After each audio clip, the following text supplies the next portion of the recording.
Is there a way to just QMask that straightforward?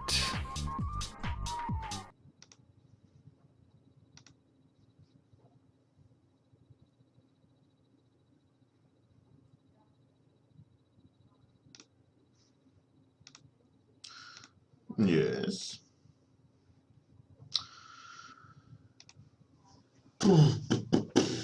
Hey, bonjour Gaxix. And good morning at Skitchilstrand. Ja men god morgon. Booyah. Oh yeah, oh yeah, oh yeah. Good morning, Arms. How are you? It's Friday. Amazing. Amazing. What a fantastic day today to be. Hey, good morning, Sofa Strangler. Yeah, it's gonna be still sci-fi, not mecha in particular. Um, hey, Louise, the awesome. How's it going? I'm fine, thank you. It's Friday.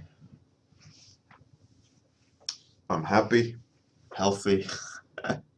Sci-fi. Yeah, I really enjoy like the category of sci-fi. It's just that I want to create my own sci-fi. I think that's the conclusion I have always had, and that's pretty cool, Sofa Strangler. Cintiq can change a lot. Um, it's very potentially revolutionary if you're a lot more traditional in the way you paint, like in the input. Like for me, a tablet, like when you sit with the hand on the table and look at the monitor, it was really good for speed, but not for accuracy. And the point the moment when I switched to a Cintiq, where I could see the line, it changed completely. I slowed down. I used to be a lot faster. I slowed down, and instead of speed, I gained accuracy and more thought through motions. Captain Bowles, how's it going? Fantastic, Mr. Captain Bowles. Oh, it's good stuff, man. All right. So today is going to be another day of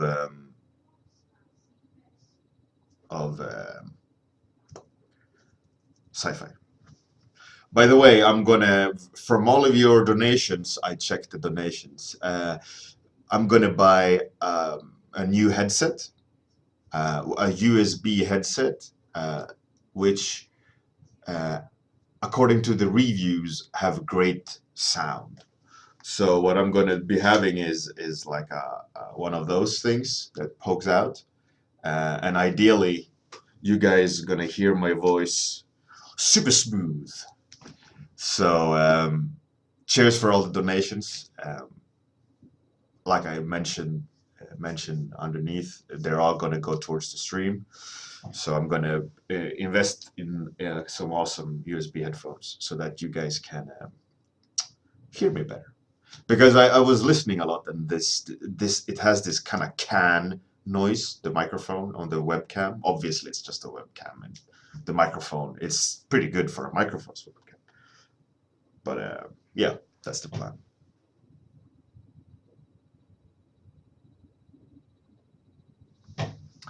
So thank you everyone, each and everyone who's donated.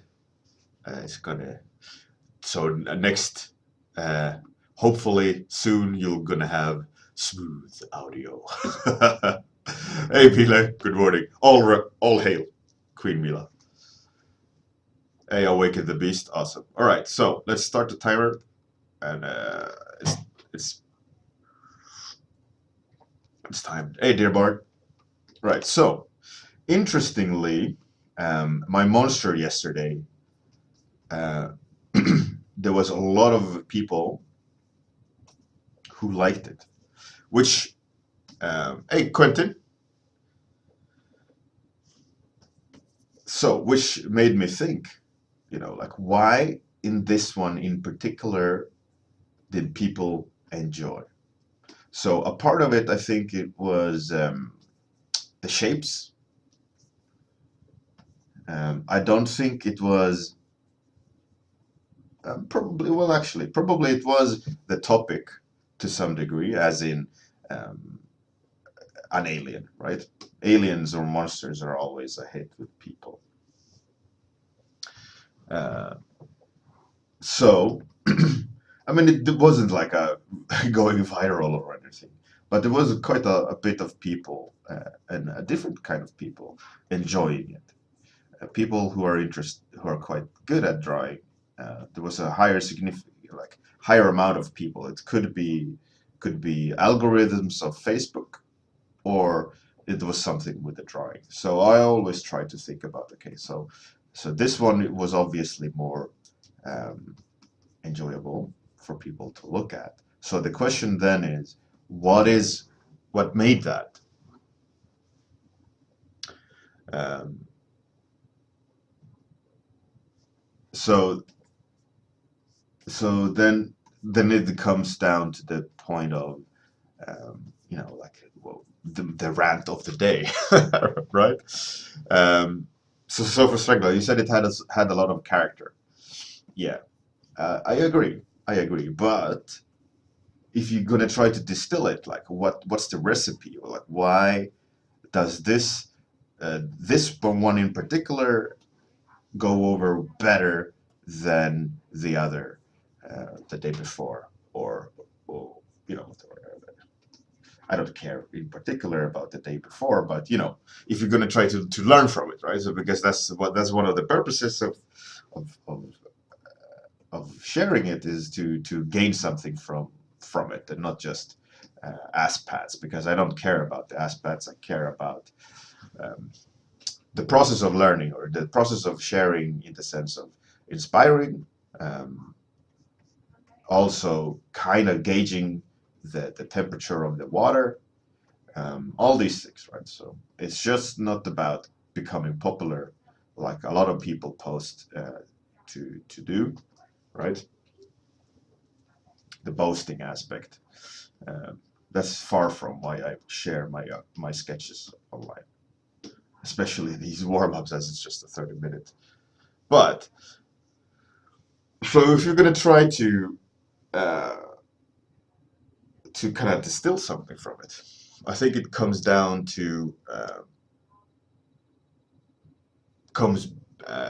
back to, or down to, presentation to some idea. Boobs. Yeah, I think that's those kind of drawings, is only for one purpose, and they're very one-dimensional. Um, yeah, so I think it comes down to presentation, but the creature, yesterday's creature, wasn't like amazing presentation, but I think it presented what was needed in order to communicate the purpose of it, right, or the narrative of it, which made me think, it's like, what like to try to crystallize it, to try to boil it down to something that you can teach someone, uh, becomes a problematic thing, right? Because there's many moving parts. It's about other people, what other people think, but it's also or that's a sub part of it. I think the biggest part is you, as the creator, created something that more people enjoy, right? So it's not like you're selling out,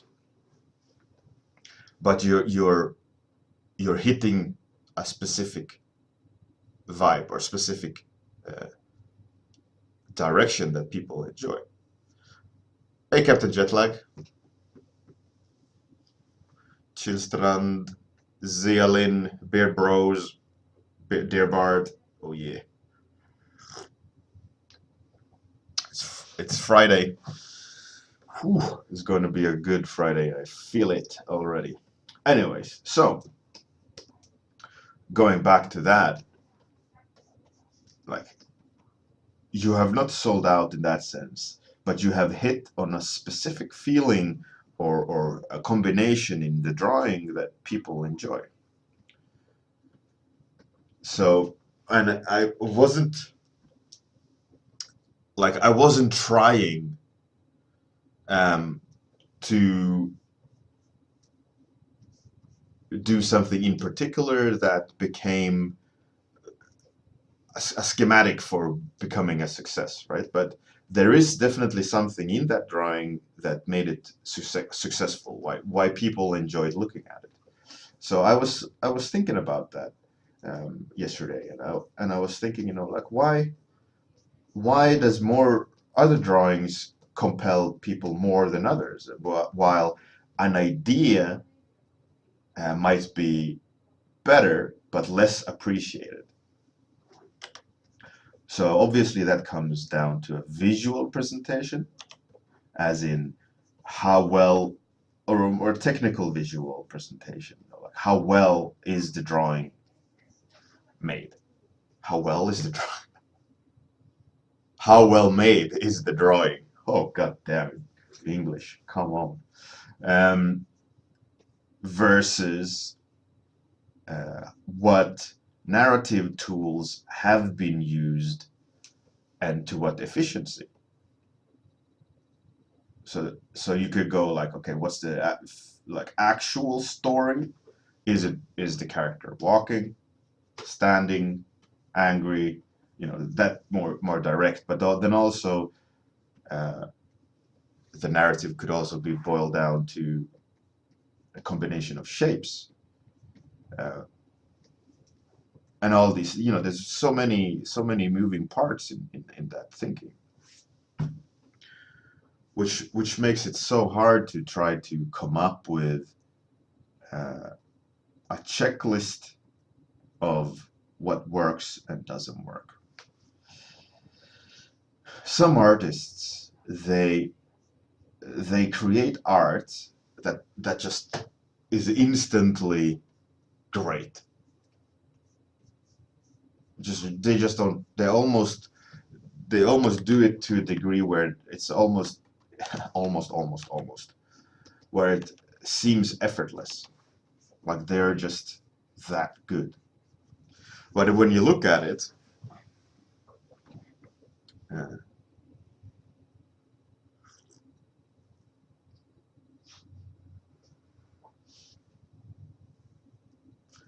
Miesis, I can't make it tonight, unfortunately. Boo. Boo me. No. I'll text you later, but I can't come for beer.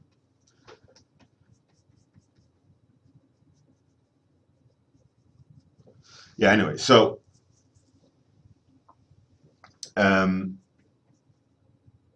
something like it was, where was it? About some artists hitting the nail constantly. But looking at the art that they do produce, let's say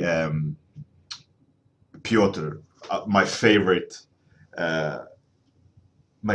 Piotr Jablonski, probably butchering his name, suck at names. Um, he always, for me, um, hits the nail. Like every time you look at it, you go, "Oh shit, that's really really good." Just look at my background, right? Like, let's see if it shows. It doesn't show. Oh, you can't see it. You could see there for a split second. Um, anyways.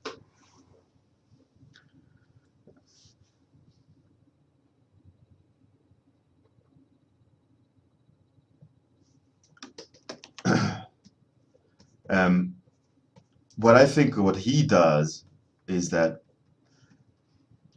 he has a style and style in the sense of how he chooses to paint, technically, like how he deals with edges, how he deals with palette, and his brush, right?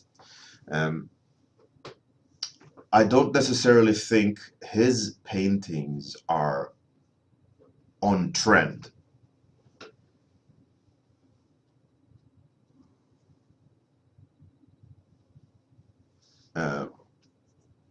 Like his style isn't trendy, but it's undeniable in that sense. Same with what's his name? That other crazy good Russian guy. I want to say Volkov, but that's not his name. Oh man, Peleng.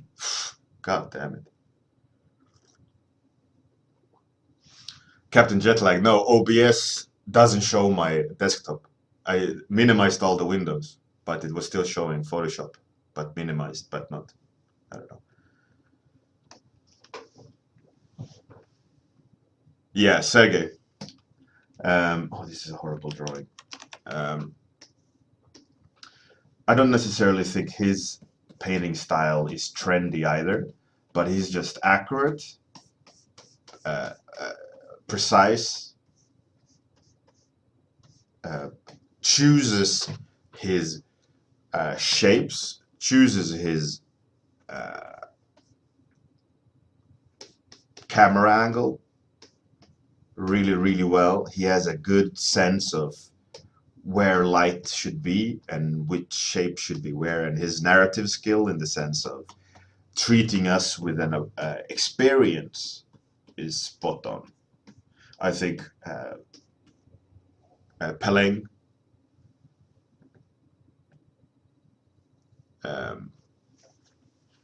Peleng is better at presentation of the sense of location than Piotr.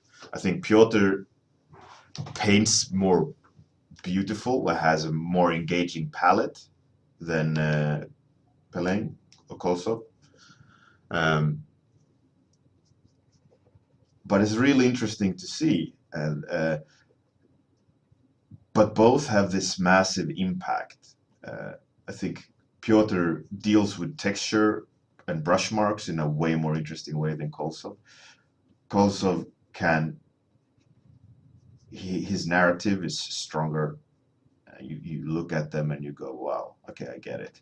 You have a better sense of location, while Piotr's have more impact because you can look at so many different edges and it's beautifully orchestrated.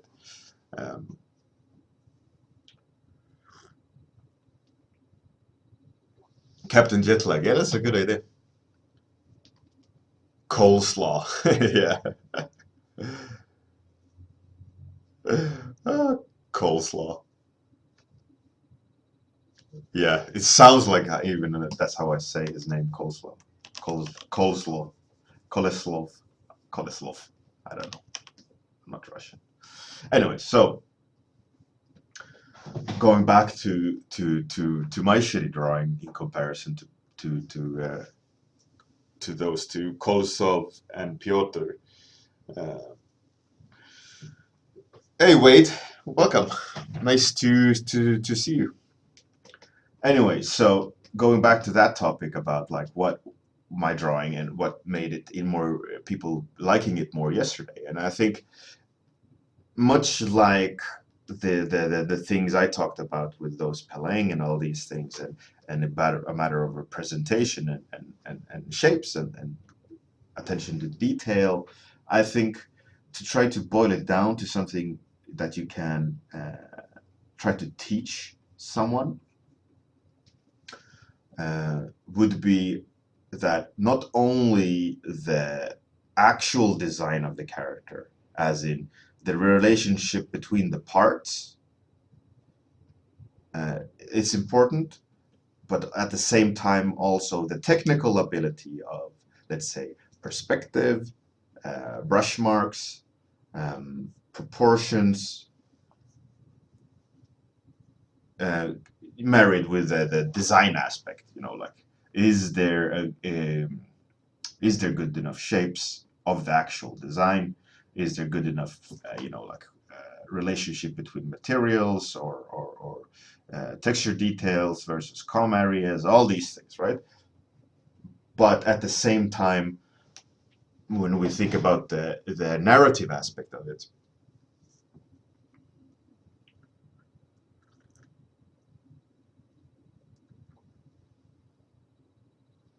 hey, Jonathan Hernandez, Art, welcome. Hey, Hefes, bro. So I think when that comes down to, it comes down to also, like I was starting to talk about the narrative. What is the character doing? How is it doing it? Why is it doing it? And where are we in relationship to that, right? Uh, Jonathan Hernandez, the topic is this week is all sci-fi. It's not going to change this week. Probably next week as well, possibly. I'll try to come up with some cool involvement with you guys in sci-fi, but yeah. So this week I've been ranting about sci-fi or presentation of ideas and so on. So today is about presentation, I guess. Hey, Paul Treffel. So it comes down, like I said, like where are we in conjunction with the drawing? Like what's the narrative? In this drawing, obviously, there's not a lot of narrative in comparison to where we are. Cheers, Caxis. So as we are in comparison to a narrative, we don't care about here. We're not invested in this character from a point of view of us in the narrative, right? We're just looking at the creature is standing quite straight up against us. There's no involvement with us into the drawing, right?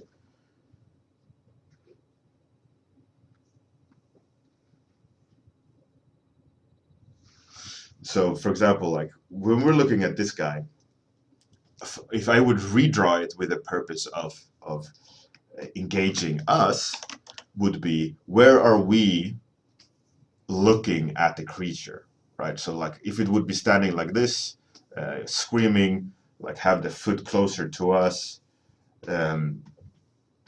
looking scary. If you could decipher my scribbles, right? So it's standing like there, it's all angry, like that will engage us more in a narrative, right? We are somewhere lower looking up at it, and it engages us in that sense. But the design doesn't matter because now this design is just lines, but it engages us in a narrative. Versus this point of view and this type of presentation in a narrative is that we don't care. We are not invested in this narrative, right? It just falls flat. So that becomes a question about, if you look at, I can open it actually.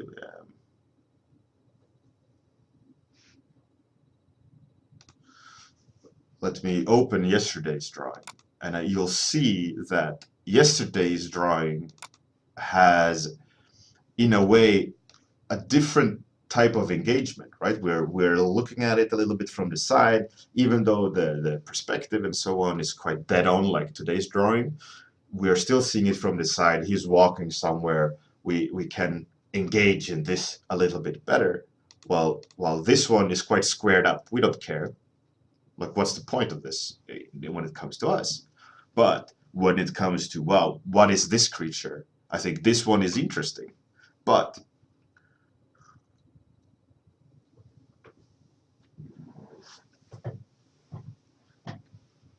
yeah, exactly. And exactly, Gaxix. It's great for the purpose of presenting the design, but it doesn't engage us. And one thing that, for example, that I could do to remedy this, Oh, cheers, Seth. Um, so some ways of helping presentation in that sense of like, how are we supposed to be engaged in this, right? It comes down to, I think it's gonna be have to be, we have to offset the pose more so that when we do look at it, um, we don't feel disconnected in the placement, the kind of physicality of it, right? I think it's really important that we as an observer um, can feel a part of that world we're looking into, like a window into the world, rather than here's a shot of the creature looking through a flip book, right? I think that's a dangerous thing with which I'm definitely a lot of it. I do the same mistake. Is that in a lot of my drawings, I remove us as an how can I find a word for it, as a narrative receptor. Does that make sense? Um, like, how are we engaging in the drawing? Why should we care, right? So I think that's a huge thing, which I think in general I need to improve on, and something that kind of relates to the topic of which I kind of ranted about yesterday, about narrative or purpose, right? Yesterday was purpose rant. Like when it comes to not just there's many layers to this cake, right? And one of those layers were purpose. Like, what's the purpose of the character? What's the purpose of this drawing? Um, what's the purpose of the shapes and so on? You know, like all that rant I did yesterday. So that kind of comes back to my thinking about a checklist that you should be able to teach someone, right? That but most importantly, teach myself, because when you have to tell someone else what to do, you have to first like organize the thoughts in a constructive way, so that when you try to explain it to someone, they will also receive it in a way that makes sense. Observer, yeah.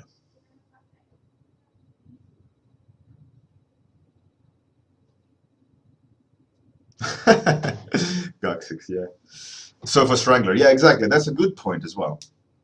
Which is a point here where this character is falling in. If you're going to go like a checklist, I think this character, even though you guys like the integrated pauldrons, fair enough. It's a cool design, but that's the cool part about the drawing. The rest is kind of like, I don't care. So if you will have constructed a checklist, um, which uh, would help designing the character, and it could only be done in a way where we are developing the character, right? Because now, in particular, we don't know what this character is, right? We haven't developed the character. I have drawn a drawing of a random monster. So much like you suggest, Sofa Strangler, that's a layer to the character.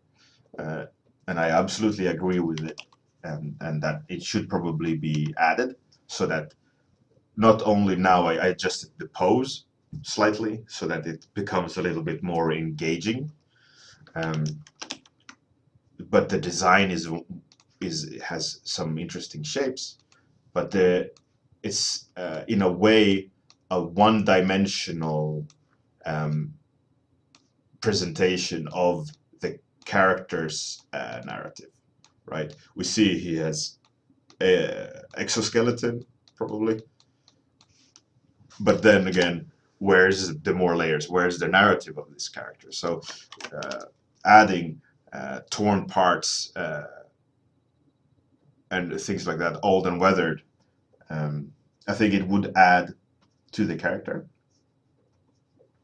and it would make you go, oh, what's, looks like an angry character with exoskeleton, and he has dangly bits. That adds more to it if it makes sense. If that the choosing to communicate that aspect, has a purpose to the design. He could also be shiny. He could also be wet. He could have I don't know, spikes flying around.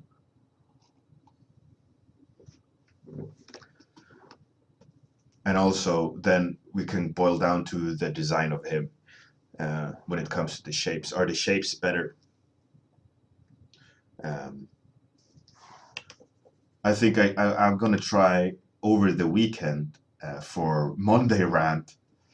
I'm going to try to define that checklist.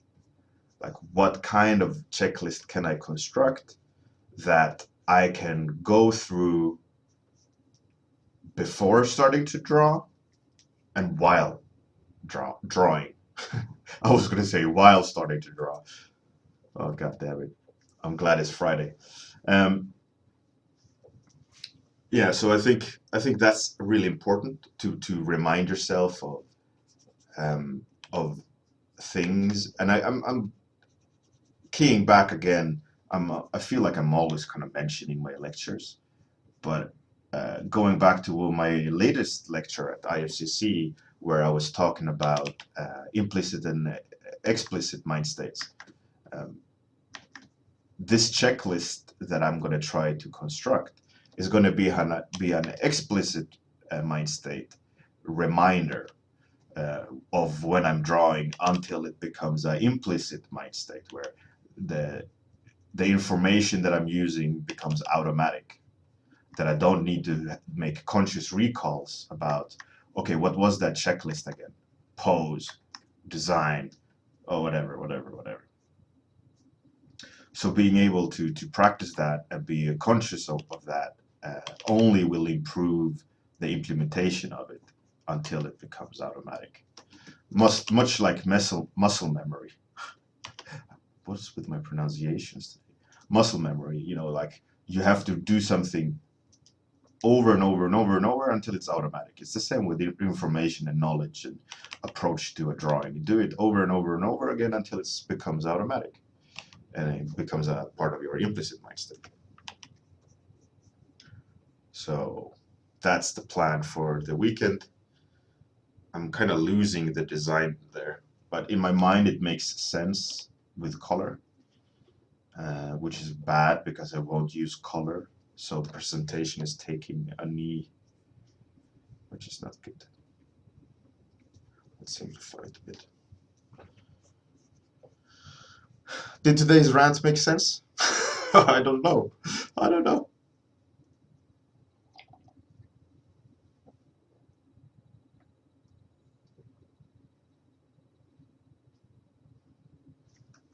Sofa Strangler. Yeah, well, the hero's journey and the Iliad, etc.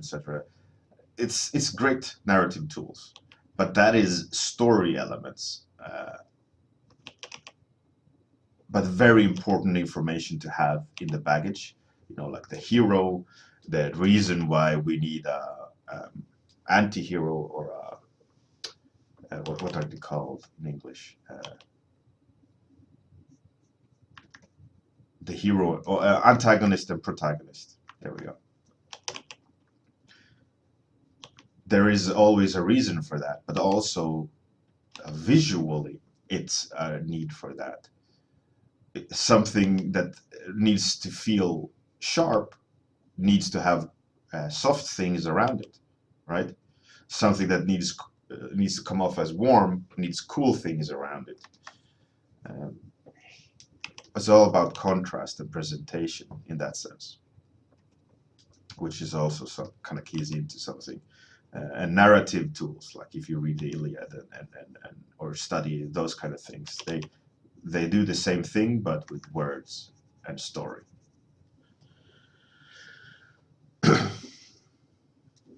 So today's drawing is done. Let's make it warm. I kind of like that from yesterday. It's a weird drawing. I'm going to take some time, extra little bit of cheating, to just quickly block in the shapes. Hopefully my rant made some sort of sense. At least it did for me. Maybe that's the important part. I'm gonna try to distill it for you guys for Monday, or write it down and have it on screen. I was thinking. I think that would be a cool thing, and have it for the next week, like visual notes on screen, on this ongoing rant about design and presentation and sci-fi. And I don't know. I need to like listen back to this week's episodes and and try to kind of figure out what the hell I've been talking about, I guess. By the way, I don't know if you guys know this, but if you like a specific thing I said, there is a function which is the clip. There's like a clip in the window. If you hover the mouse over the stream, there's a clipboard, and you can click that, and you'll have like a minute of time where you can cut it, and then you publish it, and it'll save in my channel and also in your own channel if you have an account, where you can save that like clip, and it will be public. So if you like something that's funny or stupid, or like if you think I'm an idiot and you want to save it, don't forget about it. You can easily just clip it, and it'll be there for everyone to enjoy my stupidity, or whatever reason you might want to clip. I did that for a gamer. I was watching his stream and like, oh, that's a cool moment. I clipped it for him, and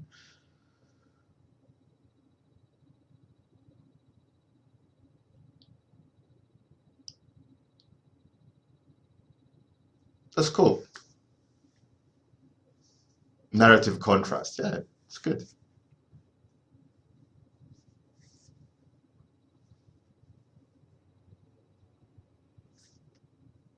Cool, Hans. I'm glad you like it.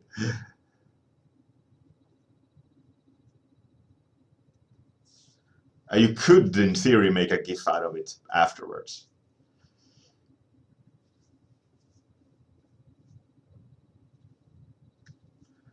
So, if just as a reminder that I found it the other week.